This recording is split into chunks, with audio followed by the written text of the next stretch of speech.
नमस्कार, मी सुवर्णा. महाराष्ट्राची खबरबात या बुलेटिनमध्ये आपल्या सगळ्यांचं स्वागत. सुरुवात करतोय महत्त्वाच्या बातमीनं. आज दिवसभरातली लक्षवेधी बातमी, शिक्षक पदवीधर मतदारसंघाच्या निकालाची उत्सुकता. 5 मतदारसंघांपैकी कोकण मतदारसंघाचा निकाल सगळ्यात आधी हाती आला. कोकणात भाजपच्या ज्ञानेश्वर म्हात्रेंनी बाजी मारली, तर नागपुरात मवियाच्या सुधाकर आडबालेंचा विजय झाला. या ठिकाणी भाजप पुरस्कृत उमेदवार नागो गाणार यांना पराभव स्वीकारावा लागला. औरंगाबाद शिक्षक मतदारसंघात राष्ट्रवादी काँग्रेसचे विक्रम काळे आघाडीवर आहेत. अमरावतीत धीरज लिंगाडे आघाडीवर आहेत. नाशिकमध्ये सत्यजित तांबे आघाडीवर असून नाशिकमध्ये चुरशीची लढत बघायला मिळते.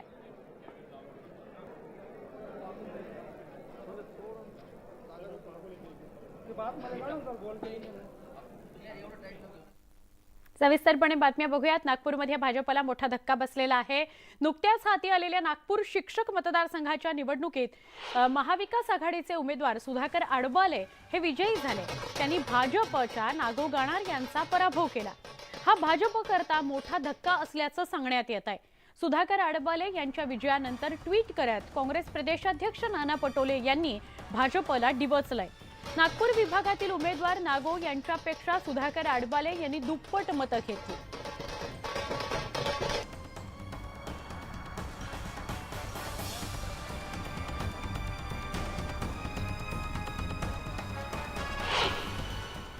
हा एकजुटीचा शिक्षकांच्या संघर्षाचा, शिक्षकांसाठी यापूर्वी मी रस्त्यावरची लढाई लढत होतो. विदर्भ माध्यमिक शिक्षक संघटना ही मातृ संघटना आहे.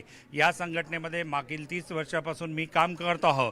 शिक्षकांना न्याय मिळवून देण्यासाठी लढा देत होतो रस्त्यावरचा. अनेकदा अधिकाऱ्यांना घेराव आंदोलन करणे, मोर्चे काढणे या माध्यमातून शासन दरबारी आम्ही समस्या मांडलेल्या आहे. या निवडणुकीमध्ये विजयी झाल्यानंतर विविध आयुधाच्या माध्यमातून शिक्षण क्षेत्रातल्या ज्या काही समस्या असेल त्या समस्या सोडवण्यासाठी विधान परिषदेमध्ये मी निश्चितच प्रयत्न करेन. हा महाविकास आघाडीच्या नेत्यांचा आणि कार्यकर्त्याचा एकोपाचा विजय आहे. ह्या लोकशाहीमध्ये लोकांची मनं जिंकायची असतात, लोकांची कॉलर पकडायची नसते. मतदारांनी निर्णय घेतला आहे. मतदार, प्रत्येक मतदारात 39,000 मतदार होते. त्यांनी मतदारांनी निर्णय घेतला. प्रत्येकाचा निर्णय स्वतंत्र आहे, पण सामूहिक निर्णय आहे की आमच्या विरोधात आहे आणि तो आम्ही स्वीकारला. लोकशाही वादच नाही आणि आम्ही आमचं काम सुरू ठेवणार. तर नाशिक पदवीधर निवडणुकीमध्ये सत्यजित तांबे विरुद्ध शुभांगी पाटील असा सामना बघायला मिळतोय, अशी लढत बघायला मिळत आहे. पहिल्या फेरीतील मतमोजणी संपली. पहिल्या फेरी अखेरीस सत्यजित तांबेंना 15,784 मतं मिळाली. शुभांगी पाटलांना 7,872 मतं मिळाली. तब्बल 7,922 मतांनी सत्यजित तांबे आघाडीवर आहे. आमचे प्रतिनिधी लक्ष्मण घाटोळ यांच्याशी सविस्तर बोलूया. लक्ष्मण, पदवीधर आणि या निवडणुकांमध्ये सगळ्यात आधी जे लक्ष लागलं होतं ते नाशिककडे, कारण नाशिकच्या निवडणुकीत नाट्यमय घडामोडी घडल्या. अजूनपर्यंत चुरस बघायला मिळतेय. आता काय सांगाल, चित्र काय दिसतंय? सुवर्णा, खरं तर नाशिक पदवीधर निवडणूक जी आहे ती राजकीय घडामोडींनी खरं तर मतदानापूर्वी देखील रंगली आणि यानंतर देखील अनेक नाट्यमय आणि राजकीय घडामोडी या निवडणुकीच्या नंतर देखील पाहायला मिळणार आहे. महाराष्ट्राच्या राजकारणासाठी ही अतिशय महत्त्वाची निवडणूक आहे आणि त्यामुळे या निकालाकडे संपूर्ण महाराष्ट्राचं लक्ष लागलेलं आहे. माझ्या हातामध्ये सुवर्णा ही आकडेवारी आहे, ज्या आकडेवारीनुसार आतापर्यंत पहिल्या फेरीत 28,000 मतांची मतमोजणी झालेली आहे आणि त्या मतमोजणीमध्ये साधारणतः 25,259 मतं ही वैध ठरलेली आहे, तर 2,741 इतकी मतं जी आहेत ती अवैध ठरलेली आहे आणि जी वैध मतं ठरली त्या वैध मतांपैकी तब्बल 15,784 मतं ही अपक्ष उमेदवार असलेल्या सत्यजित तांबे यांना पडलेली आहे. तर महाविकास आघाडीच्या उमेदवार शुभांगी पाटील यांना 7,862 इतकी मतं मिळालेली आहे. वंचित बहुजन आघाडीचे उमेदवार असलेल्या रतन कचरू बनसोडे यांना 560 मतं पडलेली आहे. तर स्वराज्य संघटनेचे उमेदवार असलेल्या सुरेश भीमराव पवार यांना 225 इतकी मतं मिळालेली आहेत. त्यामुळे या निवडणुकीमधली रंगत जी आहे ती आता वाढताना पाहायला मिळते आणि हळूहळू या निवडणुकीचा जो कौल आहे तो सत्यजित तांबे यांच्या बाजूने जाताना आपल्याला पाहायला मिळतोय आणि पहिली फेरी पूर्ण झाल्यानंतर दुसऱ्या फेरीची मतमोजणी देखील सुरू झालेली आहे आणि या मतमोजणीमध्ये देखील सत्यजित तांबे हे कुठेतरी आघाडीवर असल्याचं चित्र सुवर्ण आपल्याला पाहायला मिळतंय। त्यामुळे या निवडणुकीमधला निकाल जो आहे तो सत्यजित तांबेंच्या बाजूने झुकताना आपल्याला पाहायला मिळतोय आणि याचं चित्र जे आहे ते पुढच्या आणखी 2 फेऱ्या ज्या वेळेला पूर्ण होतील त्यावेळेला सुवर्ण हे चित्र बऱ्यापैकी क्लिअर होईल। मात्र आणखी 2 फेऱ्यांची प्रतीक्षा जी आहे ती मतदारांना करावी लागणार आहे आणि सुवर्ण यामध्ये आणखी एक धक्कादायक बाब जी बाद मतं झालेली आहे त्या बाद मतांमध्ये आणखी वेगवेगळ्या गमती ज्या आहेत त्या अधिकाऱ्यांकडून सांगितल्या जातील। मात्र या निवडणुकीचा निकाल जो आहे तो पुढच्या 2 फेऱ्यांच्या अंती स्पष्ट होईल असं सगळं चित्र आपल्याला पाहायला मिळेल। सुवर्ण, नक्की धन्यवाद लक्ष्मण, आपण सविस्तर माहिती दिली त्याबद्दल। पुढची बातमी औरंगाबाद शिक्षक मतदारसंघासंदर्भातली 14 उमेदवारांमुळे बहुरंगी लढत औरंगाबादमध्ये बघायला मिळाली। मतमोजणीच्या दिवशी राष्ट्रवादी काँग्रेस, मराठवाडा शिक्षक संघ आणि भाजप यांच्यात तगडी फाईट होईल असं चित्र दिसतंय। राष्ट्रवादी काँग्रेसचे विक्रम काळे 20,000 मतं घेऊन आघाडीवर आहेत। भाजपचे किरण पाटील 13,489 मतं घेऊन दुसऱ्या स्थानी आहेत आणि 2,000 मतं ही अवैध ठरलेली आहेत। त्यामुळे विक्रम काळे मवियाचे आघाडीवर आहेत औरंगाबादमध्ये। भाजपचे किरण पाटील पिछाडीवर आहेत।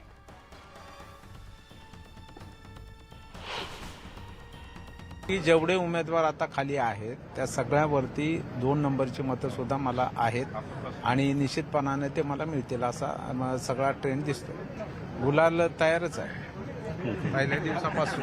पहिल्या दिवसापासून माझा गुलाल तयार आहे।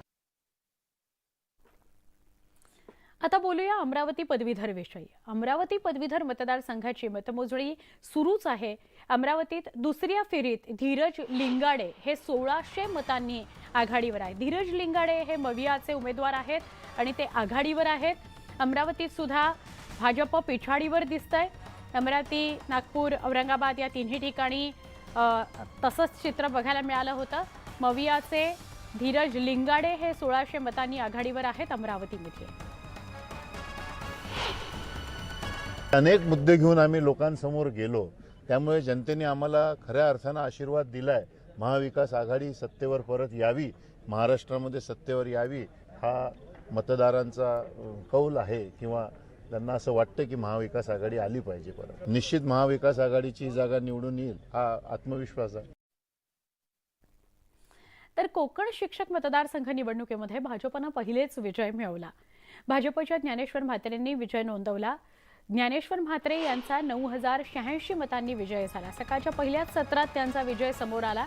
म्हात्रेंना एकूण 20,083 मतं मिळालेली आहेत। ज्ञानेश्वर म्हात्रेंनी मवियाच्या बाळाराम पाटील यांचा पराभव केला।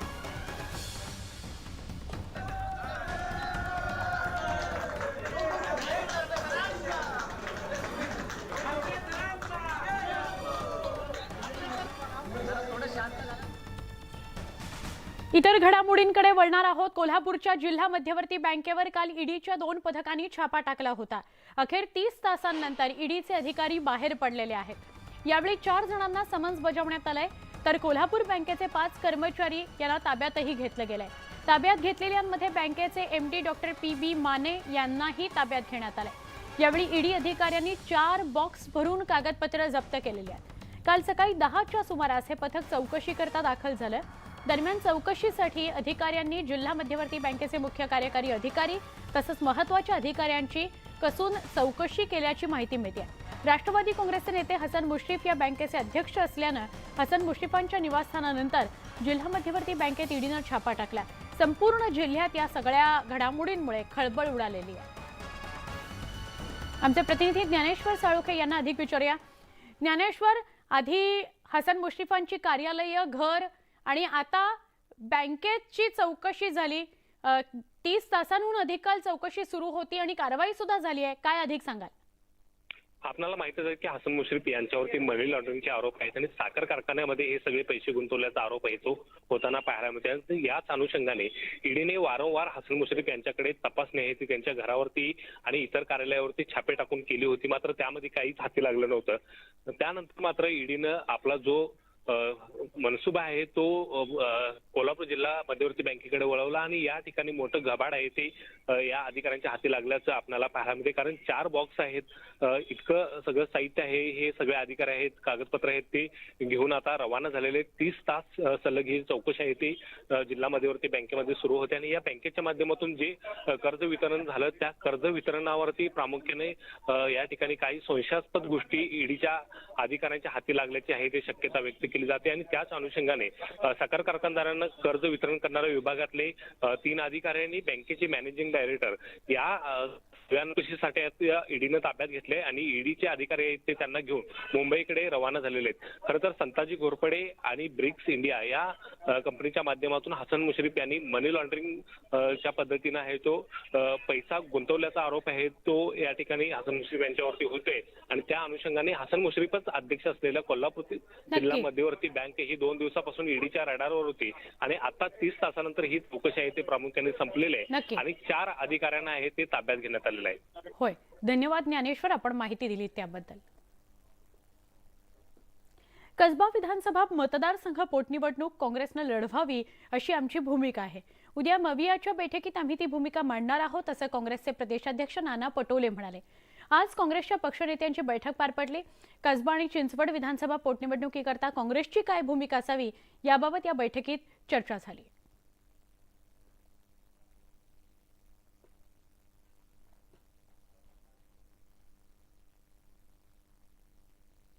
विधान परिषदेचे निकाल आज येतात आहेत, त्याही आम्ही महाविकास आघाडी म्हणून लढलेलो आहोत.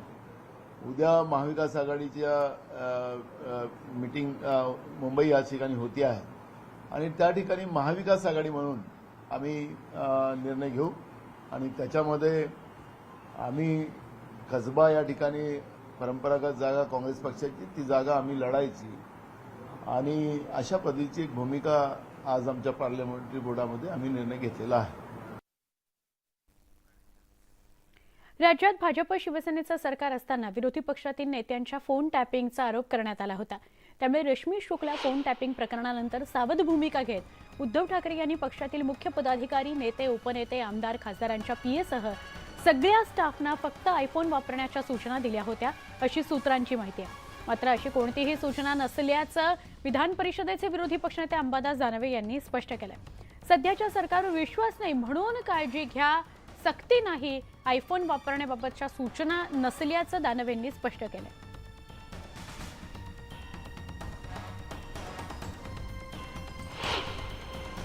फोनची किंमत मोठी आहे, त्याच्यामुळे जो संदेश दिला त्याच्यामधून चुकीचा संदेश महाराष्ट्राच्या जनतेसमोर जाऊ शकतो असं सुद्धा शक्यता आहे.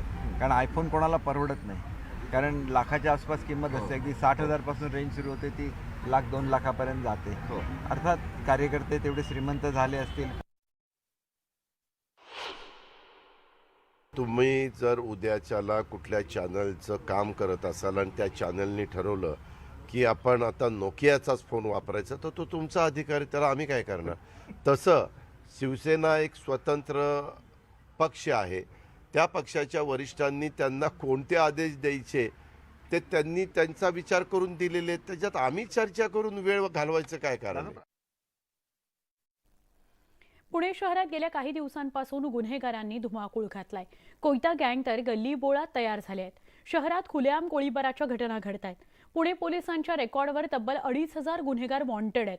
आता हेच गुन्हेगार पकडण्याकरता पोलिसांना बक्षीस योजना जाहीर करण्यात आली आहे.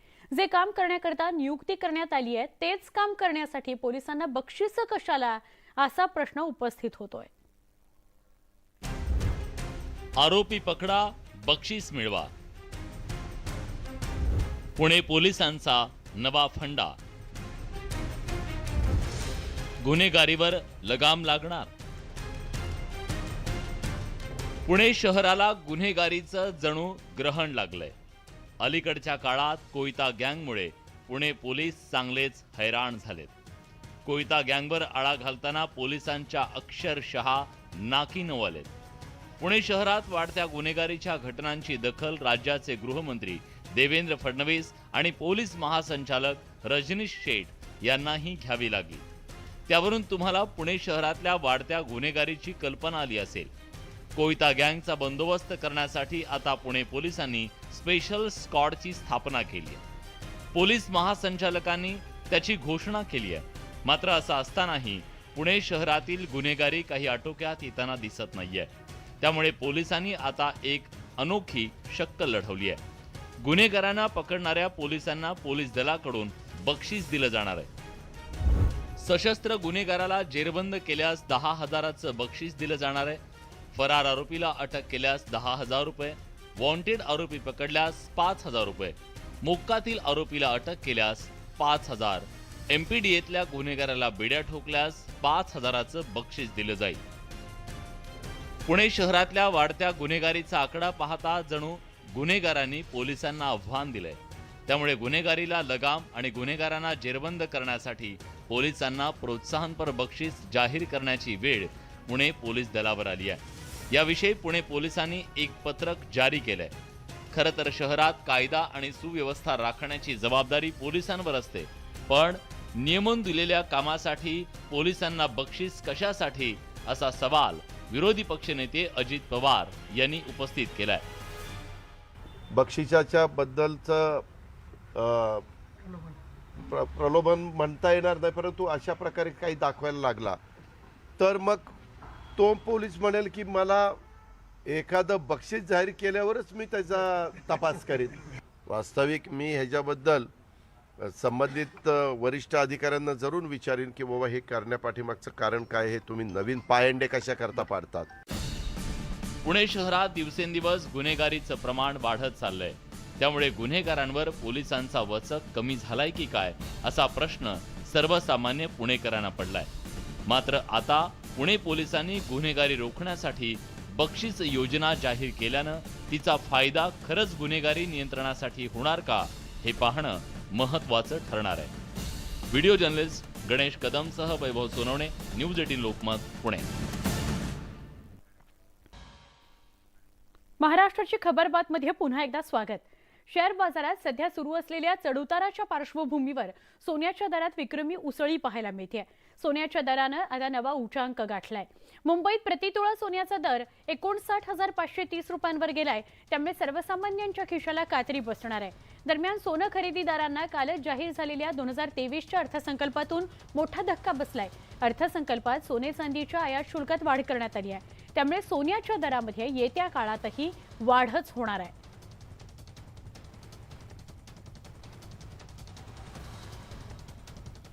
महाराष्ट्राची खबरबात या बुलेटिनमध्ये इथेच थांबूया। मात्र जाता जाता बघूया महाराष्ट्रातल्या प्रमुख शहरांच्या तापमानावर एक नजर।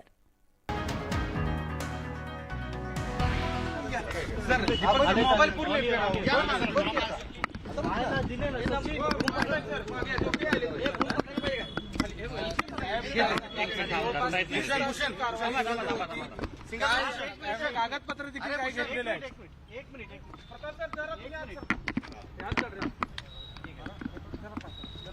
नाही, कोल्हापूर जिल्हा मध्यवर्ती बँकेमध्ये गेले 30 तास ईडीने काहीतरी चौकशी केली आणि 5 अधिकाऱ्यांना साक्षीसाठी नेलेलं आहे असं समजतंय। आता याबद्दल मी कालच एक पत्रक काढून मी सगळी माझी माहिती दिलेली होती की कोल्हापूर जिल्हा मध्यवर्ती बँकेमध्ये मी स्वतः व्यक्तिगत कर्जदार नाही, मी जामीनदार नाही, माझं जिल्हा मध्यवर्ती बँक आणि तर कुठल्याही बँकेत लॉकर नाही। त्याशिवाय जिल्हा मध्यवर्ती बँकेत चेअरमन म्हणून आणि सगळ्या संचालकांनी आपली छाननी समिती जी अधिकाऱ्यांची आहे त्यांची छाननी झाल्यानंतर त्यांना जी शिफारस असेल त्याप्रमाणे आम्ही संस्थांना, व्यक्तींना, फर्मना, कारखान्यांना कर्ज दिलेले आहेत। त्यापेक्षा जादा एक पैशाचंही कर्ज आमच्या या काळात आम्ही दिलेलं नाही। सातत्याने या 7 वर्षात A+ हा आपला वर्ग आहे। त्यानंतर 150 कोटीपेक्षा बँकेला नफा आहे। एकही आमची 83ची चौकशी, 88ची चौकशी, सहकार खात्याची चौकशी कुठलीही नाही। आमची चौकशी करणाऱ्या संस्था कुठल्या? एक महाराष्ट्र राज्य सहकारी बँक, एक नाबार्ड आणि एक रिझर्व्ह बँक यांचीही कसल्याची ताशेरी नाहीत। सहकारी म्हणजे आयुक्त सहकार यांचं 83, 88 किंवा 78 कसलेही नाही। एखादा स्कॅम झाला की ईडी येते हे समजू शकतो, इथं स्कॅमच घडलेलं नाही। आता विशेषतः आपल्याला माहिती आहे की काही दिवसापूर्वी आमची इन्कम टॅक्सची चौकशी झाली, त्यांचा आरओसीची चौकशी झाली आणि आता आज ईडीची चौकशी होते. वास्तविक आमची जी आरओसीची केस आहे त्याला उच्च न्यायालयाचा स्टे आहे आणि दिल्ली हायकोर्टाने सांगितले की एकदा त्या मूळ एफआयआरला जर स्टे असेल तर दुसरी कसलीही चौकशी तुम्हाला करता येत नाही, तुम्हाला इतर बाबतीत चौकशी करण्याचा अधिकार नाही. असं असताना जिल्हा मध्यवर्ती बँकेत ते ईडी आली, त्यांनी 30 तास चौकशी केली. काय कागदपत्र नेले मला माहिती नाही, परंतु आपल्या लक्षात आलं असेल की त्यांचा हेतू काय आहे आणि म्हणून मला वाटते आमचे सगळे अधिकारी 5 अधिकारी जे गेलेले आहेत त्यांनी सुद्धा 30 तास ते त्यांच्यावर होते, त्यांची सगळी चौकशी झालेली आहे. आता 30 तास एकत्र असून सुद्धा त्यांचा तपास झाला नाही. आता मुलं बाळं त्यांना भेटायला पाहिजे होतं, ते भेटू दिलं नाही. ठीक आहे, आता उद्या काय होते बघू, परंतु ह्याच्याबद्दल जिल्हा मध्यवर्ती बँक निश्चितपणानं फाईट करेल. सगळे ऑडिट रिपोर्ट ओके आहे म्हणताय तुम्ही, मात्र असं असताना सुद्धा ईडी काय येते आणि जे डॉक्युमेंट्स घेऊन जाते ते का घेत होते, त्याच्यामध्ये राजकीय षडयंत्र वाटते. मी आता तुम्हाला एकच सांगेन की याबद्दल आज बोलणं उचित होणार नाही. आता माझी माहिती तुम्हाला सगळी दिलेली आहे. 5 अधिकारी नेलेले आहेत ते कोणत्या विभागातले आहेत आणि कोणत्या याच्या संबंध नाही मला माहिती नाही, मी आत्ताच इथं बँकेत आलो, मी बँकेत आत्ताच आलेलो आहे. आता ह्याच्यामध्ये काय बोलणं हे योग्य होणार नाही. मी संपूर्णपणाला माहिती देत असतो, मी येत असतो आणि माहिती मी देत असतो, मी काय लपून ठेवतच नाही कधीच. सेनापती कापशी आणि हरळी शाखेमध्ये देखील काल ही सगळे दिवसभर चौकशी झाली, तिथं नेमकं काय आता कुठल्याही कारखान्याचं म्हणजे आमचे सरसेनापती असेल किंवा ब्रिक्स गडिंग्लज कारखाना असेल की जो आता सोडलेला आहे किंवा इतर कारखाना कसलंही बेकायदेशीर कर्ज आम्ही दिलेलं नाही. थँक्यू. हे षडयंत्र आहे का? आता ते त्यालाच विचारा. आणि जिल्हा बँकेमध्ये आपण जर पाहिलं, कोल्हापूर जिल्हा मध्यवर्ती बँकेमध्ये ईडीनं 30 तास चौकशी केली आणि असं असतानाही एक साधारण जर आपण पाहिलं तर काही अधिकाऱ्यांना 5 अधिकाऱ्यांना ते चौकशीसाठी मुंबईला घेऊन आलेले आहेत, घेऊन जात आहेत. आणि या विषयाला घेऊन खुद्द राज्याचे माजी मंत्री हसन मुश्रीफ यांनी आपली प्रतिक्रिया जी ती व्यक्त केलेली आहे. याबद्दल त्यांनी काही कायदेशीर मुद्दे देखील स्पष्ट केले. अशा प्रकारे येऊन चौकशी करण्याचं कायदेशीर चौकटीत बसत नाही तरी ईडीने येऊन ही चौकशी केलेली आहे. त्यांनी नेमके आता 4 बॉक्स जे कागदपत्र दिलेत ते कागदपत्र नेमके काय आहेत याबद्दल देखील आपल्याला माहिती नाही असं देखील त्यांनी म्हटलं.